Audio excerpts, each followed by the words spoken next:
MSP पर पारदर्शी खरीद हो रही है और डीबीटी का जो पैसा है वो सीधे डीबीटी के माध्यम से अन्नदाता किसानों के खाते में जा रहा है। यह तब है, इसी का परिणाम है 11% देश के अंदर कृषि का जो कुल भूमि भूभाग है 11% यूपी के पास है, लेकिन इस 11% में उत्तर प्रदेश 21% खाद्यान्न उत्पादन कर रहा है। अब अन्नदाता बीज से बाजार तक एक ग्लोबल मार्केट एक्सेस उसको उपलब्ध है और प्रधानमंत्री किसान सम्मान निधि में भी उत्तर प्रदेश के अन्नदाता किसानों को 95,000 करोड़ रुपए से अधिक की धनराशि सीधे उनके अकाउंट में हस्तांतरित हुई है। आज अन्नदाता किसानों को उन्नत बीज, प्राकृतिक खेती, ड्रोन और जलवायु अनुकूल आधुनिक तकनीक की सीधी जानकारी सरल भाषा में उपलब्ध कराने का काम भी प्रदेश भर में हो रहा है।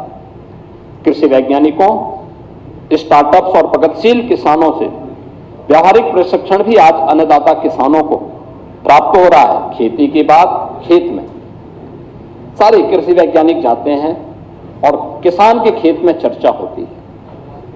मुझे भी कई जनपदों में जाने का अवसर प्राप्त हुआ था।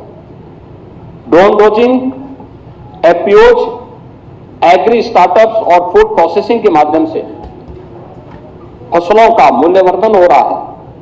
अब प्रदेश में विश्व बैंक के सहयोग से यूपी एग्रीज यानी Uttar Pradesh agriculture growth and rural enterprise ecosystem strengthening project, यह परियोजना के माध्यम से भी आज उत्पादकता में वृद्धि करने, संसाधनों के कुशल उपयोग करने, कृषि आधारित उद्योगों के विकास और कृषि उत्पादों की गुणवत्ता सुधार पर विशेष ध्यान दिया जा रहा है। एक बात जो बार बार अन्नदाता किसानों की ओर से आती थी, वो आती थी निराश्रित गौवंश की। स्वाभाविक रूप से 17 के पहले प्रदेश के अंदर स्लॉटर हाउसेस धड़ल्ले से चलते थे, व्यापक तस्करी होती थी, आस्था के साथ खिलवाड़ होता था। जीरो टॉलरेंस की नीति के तहत गौ हत्या, गौ पर एक कठोर कानून प्रदेश के अंदर बना।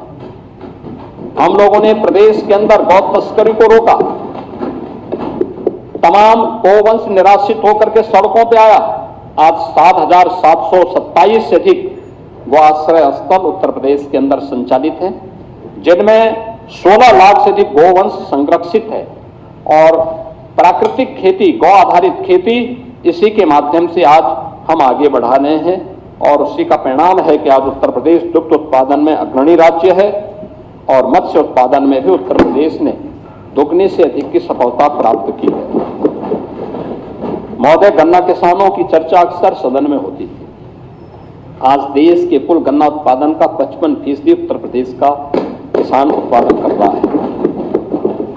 सन 2000 से 2017 के बीच कुल 2,14,000 करोड़ का भुगतान हुआ था 17 वर्षों में और 2017 के बाद से अब तक पिछले 8 साढ़े 8 वर्ष में हम लोगों ने 3,06,000 करोड़ रुपए का गन्ना मूल्य का भुगतान किया है, यानी 90,000 करोड़ रुपए से अतिरिक्त भुगतान आधे समय में हम लोगों ने अन्नदाता किसान को किया है।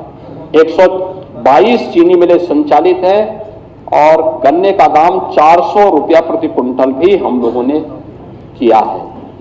इथेनॉल प्रोडक्शन 41 करोड़ लीटर से बढ़कर के 182 करोड़ लीटर आज प्रदेश के अंदर हो रहा है और ये इथेनॉल उत्पादन, इथेनॉल ब्लेंडेड पेट्रोल प्रोग्राम के अंतर्गत अब शुगर यानी इथेनॉल सेक्टर को एश्योर्ड कैश फ्लो सेक्टर बना दिया है।